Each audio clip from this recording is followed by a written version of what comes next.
बैठ जाइए भैया। आदि सागर जी प्रथम बार 6 महीने के उपरांत आहारचर्या के लिए निकल रहे हैं। आप लोग चौके में व्यवस्था अच्छी रखी है, मैं देख रहा हूँ। यदि इसमें गड़बड़ी हो गई तो डांट पड़ सकती है। हाँ, इसलिए आप पहले से ही चौकी के अनुसार ही या चिकित्सालयों में जो शल्य चिकित्सा वगैरह होते हैं तो कोई भूलता नहीं है। और आप तब तक के लिए मौन रखिए, नमोकार मंत्र का चिंतन करिए। और मैं कुछ बोलता हूँ उसके बारे में भी सोचिए।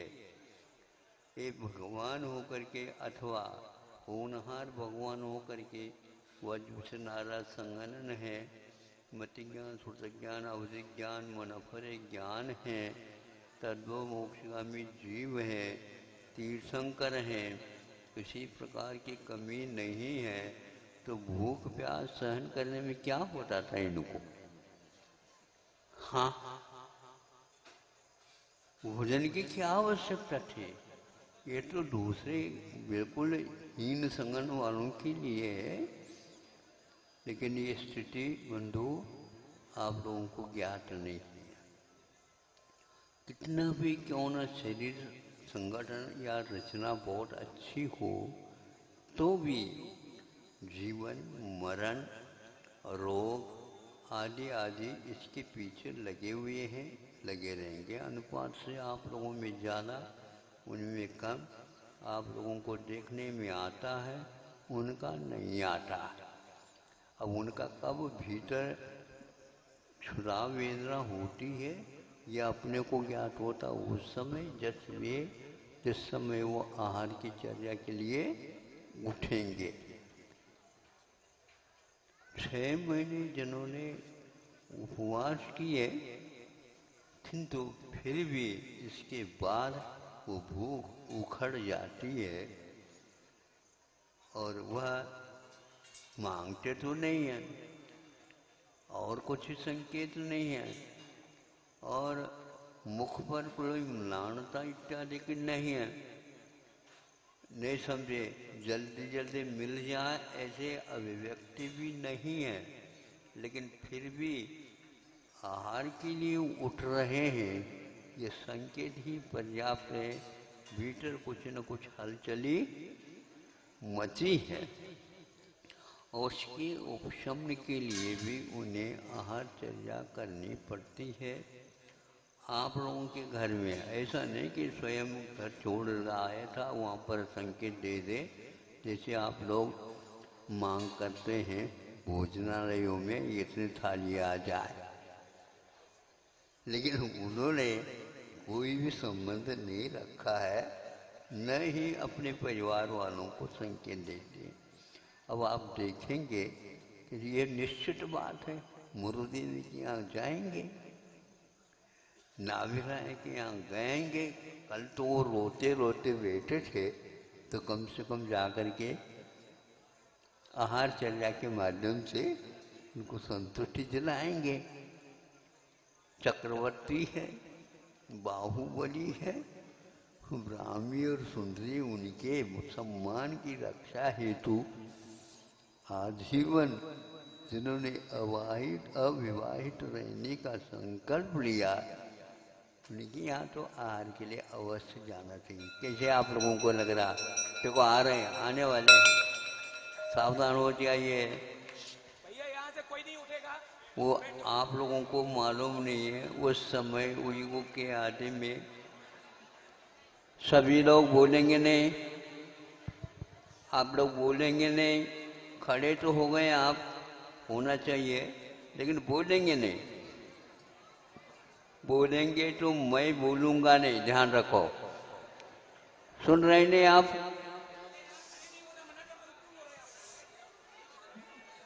जिस प्रकार न्यायालयों में कोई नहीं बोलता, चिकित्सालयों में कोई नहीं बोलता। हाँ हाँ, देखो अब आएंगे, 6 महीने के उपरांत आए हैं, जनता को ये ज्ञात नहीं था ये काय के लिए आए। हाँ, हे महाराज बहुत आइए, अच्छा। आइए हमारे घर। यार इधर क्यों आ रहे? बीच में साइड दो चिल्लाना ना। नहीं। हाँ, साइड दे दो। शांति के साथ। महाराज जी को जाने के लिए रास्ता पर्याप्त चाहिए। नमस्ते। हे स्वामी कहाँ जा रहे हो? आइए जिस समय महलों में जिस समय- वस्त्र ले लीजिए।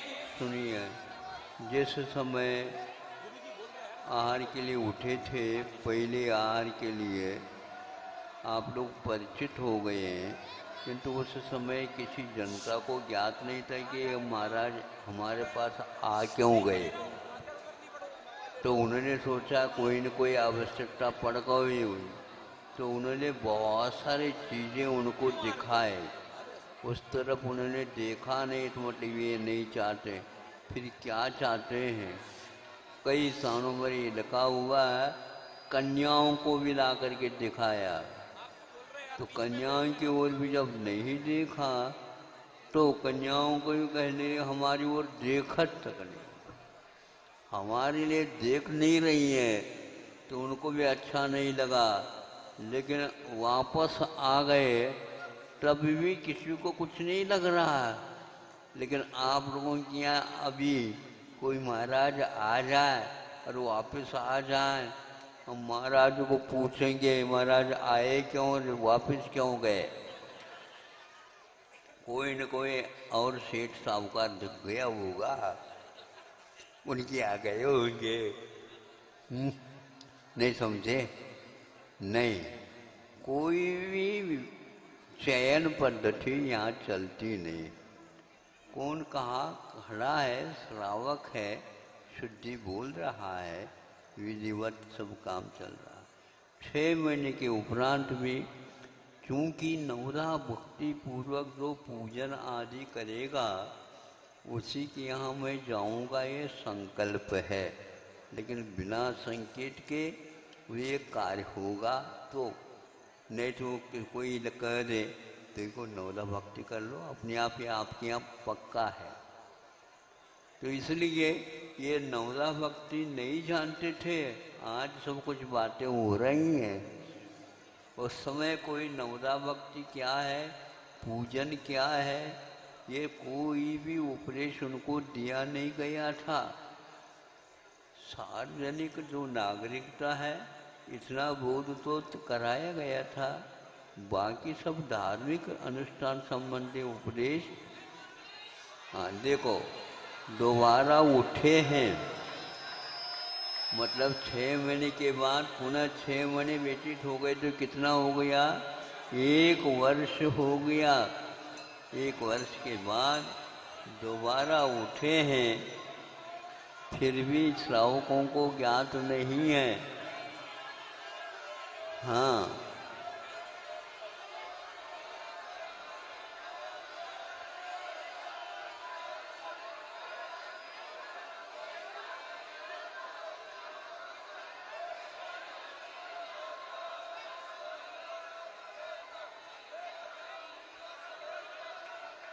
एक वर्ष के बाद में भी कोई आकुलता नहीं है, मांग नहीं है, संकेत नहीं है।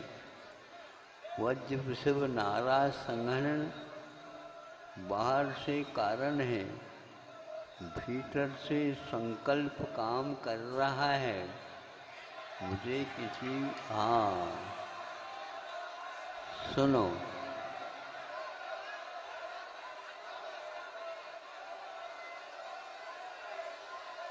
अभी भी कोई विधि मिल नहीं रही है। विधि को भी वो नहीं बताते हैं। आप पूछना चाहें तो भी विधि कभी बताई नहीं जाएगी। आपने अभी मत किसको दिया है, वोट किसको दिया है तो बताया नहीं जा सकता। उसी प्रकार ये भी अपने अभिप्राय खोलते नहीं और आप पूछोगे तो भी नहीं बताएंगे। वो वैसे मौन के साथ रहते हैं। कितनी कठिन चर्या है। हाँ, केवल ज्ञान तो जानते हैं, लेकिन केवल ज्ञान ऐसी बात बताएंगे नहीं। हुए नहीं, विधि हो गई, अभी नहीं। विधि तो विधि है। जब आप लोगों के हम दुकान में ग्राहकों से सौदा हो रहा है तो उस समय अन्य ग्राहक भी है, उन्हें यह भीतर का रहस्य खुले नहीं, इसलिए आप हाथ यूं करके उसके ऊपर रुमाल रख करके भीतर से कुछ उंगलियों के द्वारा बोलते रहते हैं। बोलते रहे। हाँ, मंदिर में बोले। अच्छा, ये सब होता। ये लोग आप भाषा जानते हैं। उसी प्रकार श्रावकों को भी जानना चाहिए कि आखिर क्या विधि है। भाग्य के बिना नहीं। चक्रवर्ती का भी भाग्य खुलने वाला नहीं है। बाहुबली को भी पूछने वाला कोई नहीं है।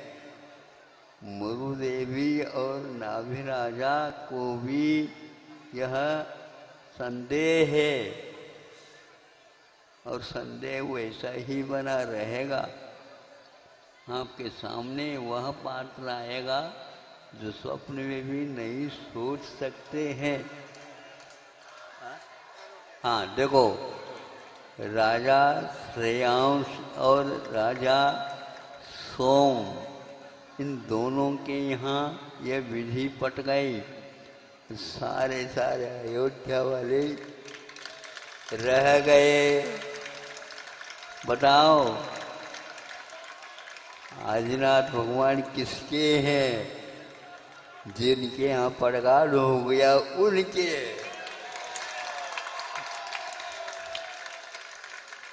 बड़ा अद्भुत है। एक छोटा सा राजा है और चक्रवर्ती के यहाँ न जाकर के, बाहुबली के यहाँ न जाकर के, और बड़े बड़े कार्यकर्ता थे उनके यहाँ न जाकर के कैसे हुआ? इसमें और कुछ नहीं, उन्होंने विधिवत नवदा भक्ति पूर्वक पड़गान आदि करके उनको ग्रहण करके आए। ये आप लोग तो देखते रह गए।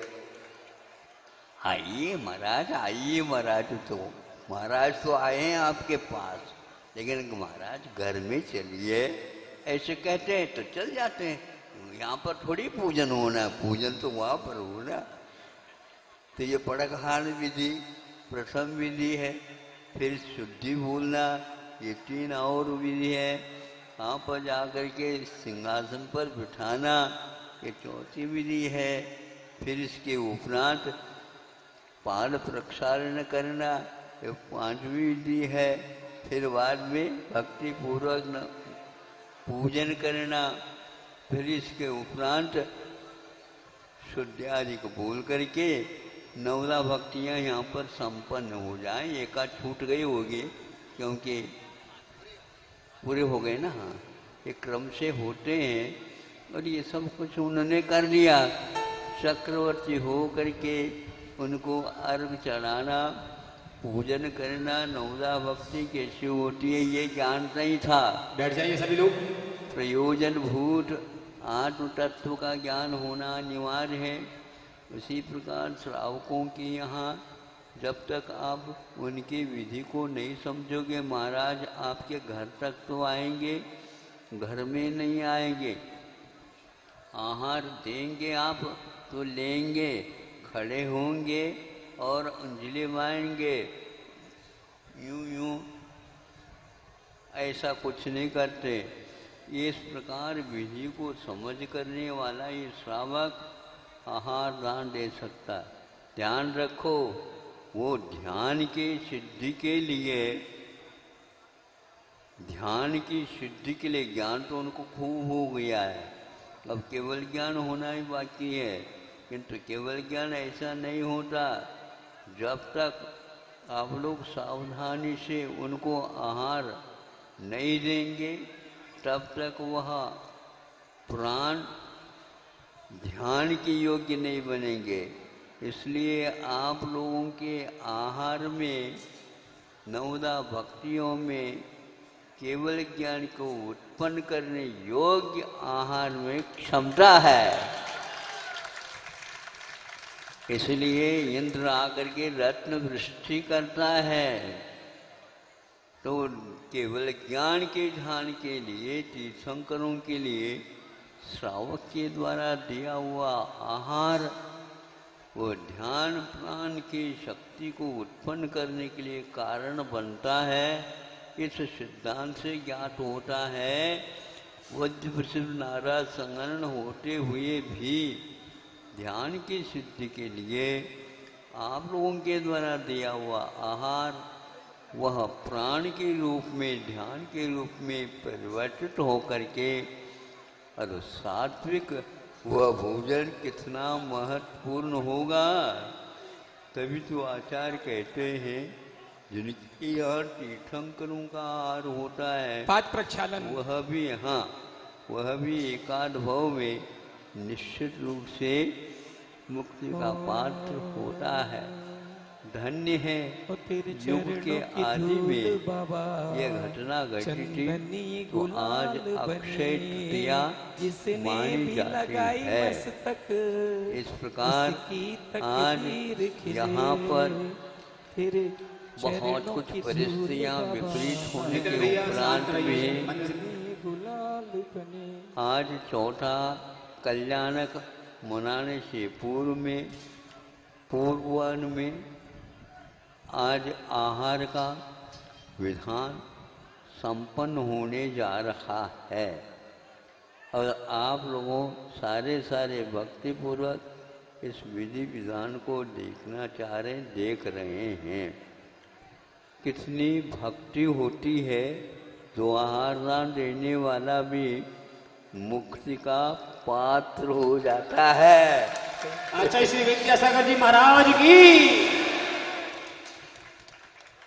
आज तो मुझे भी ऐसा लग रहा है यह आहारचर्या संबंधी चर्चा आप लोगों के लिए कैसी लग रही है बता। साक्षात उसको लग रहा है तांडव नृत्य करने लग जाता है इंद्र भी। किसके आंगन में, जिसके घर में आहार हो रहा है उसके आंगन में तांडव नृत्य कर रहा है और रत्नों की वृष्टि और पंच आश्चर्य, मंद मंद सुगंध पवन, गंधोदक वृष्टि, सुगंधि का प्रसार आदि सब कुछ वहाँ पर पंच आश्चर्य हो रहे हैं तो दैवीय होते हैं। ये सब पुण्य श्रावकों का द्वारा बंधा हुआ जो पुण्य है एक साथ उदय में आ गया है। तो अगले जीवन में या उसी जीवन में उसके लिए साता का बंद करके सत्ता में जा कर के बैठ जाता है और उसी जीवन में या तो दूसरे जीवन में उसे मुक्ति के लिए कारण बन जाता है। भव्य जीवों, आज भी इस प्रकार के भावों को भाते रहो। 16 कार्य भावना के द्वारा तीर्थंकर आदि प्रकृति का बंद करके 12 भावनाओं के चिंतन करके लोकांतिकाधिक देवों का पद प्राप्त करके उच्च विचार न्यायपूर्वक श्रावकों का व्रत पालन करने वाला भी अगले जीवन में जा कर के यूं श्रावक व्रत पाल स्वर्ग 16 उपजामे तहते चय नर जन्म पाए मुनि भय शिव जावे दौलत। राम जी ने यह पंक्ति छड़ा में लिख करके आप लोगों को संबोधित किया। ये व्रत पालन करने से 13 प्रकार के 12 प्रकार के व्रत इनका पालन करने से वह श्रावक निर्दोष पालन करता तो जा कर के स्वर्ग में उच्च पद को प्राप्त करता है वहाँ से निश्चित हो रूप से नीचे आता है, मनुष्य बनता है। मनुष्य में भी पुरुष बनता है। पुरुष होकर के भी 8 वर्ष के उपरांत इस प्रकार की योग्यता प्राप्त कर लेता है, मुनि बन करके मुक्त हो जाता है। आप लोगों के पास वह टिकट भी है। बीच में एक स्टेशन लगेगा, स्टेशन में आप लोगों का विशेष रूप से प्रबंध होगा। फिर बाद में वह प्लेन, वह वायुयान ऊपर उड़ेगा। ये सारा प्रबंध होता है। तो आज भी वह श्रावक व्रत पालन करना चाहिए, कर सकते हैं।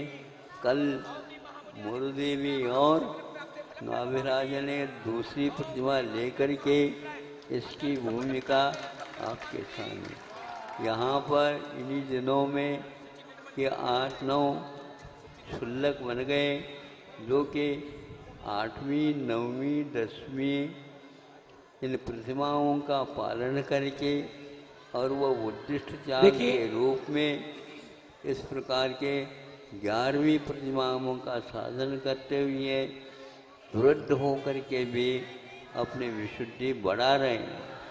इन सब बातों को सुन करके चारों तरफ से हमारे पास महाराज हमें भी इसी प्रकार बनाओ, हमें कोई आवश्यकता नहीं। अब घर में आप इस प्रकार हमारे लिए भी 8वीं, 9वीं, 10वीं आदि प्रतिमाओं का बोध करा करके, साधना करा करके और आगे के लिए रास्ता प्रशस्त करो।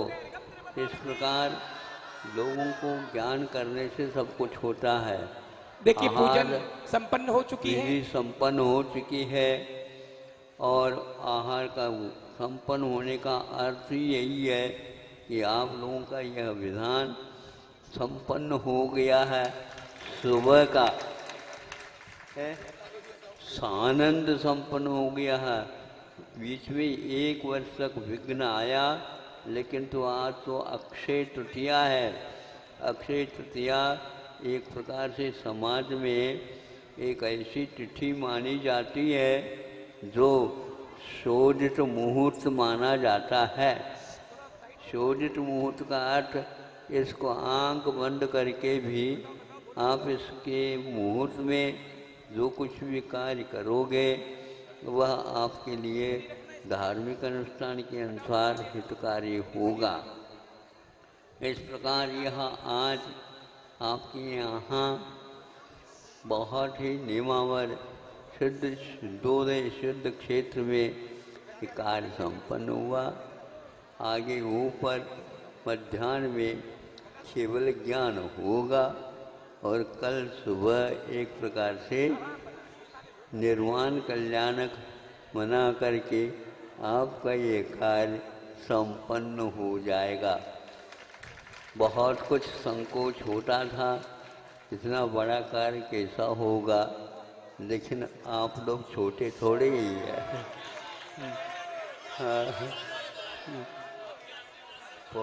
बहुत अच्छा। हम तो आशीर्वाद देते ही हैं, लेकिन आपका नमस्कार का फल भी बहुत बड़ा होता है। बहुत अच्छा। अच्छा लगा, गुरुजी ने आशीर्वाद दिया था। ऐसे कार्य भी पंचम काल में पुण्य यदि पल्ले में हैं, सात्विक पुण्य निश्चित रूप से होंगे। इसी प्रकार आप लोगों का मन तन मन धन और जो कुछ भी है वो सब धार्मिक अनुष्ठान में सामाजिक जो अन्य जीव हैं उनके लिए भी विशेष दिशा बोध के लिए कारण बने। उनका भी जीवन इसी प्रकार धर्ममय बने। ऐसे आप लोग कार्य करते हुए अहिंसा धर्म की प्रभावना करेंगे। अहिंसा परमो धर्म।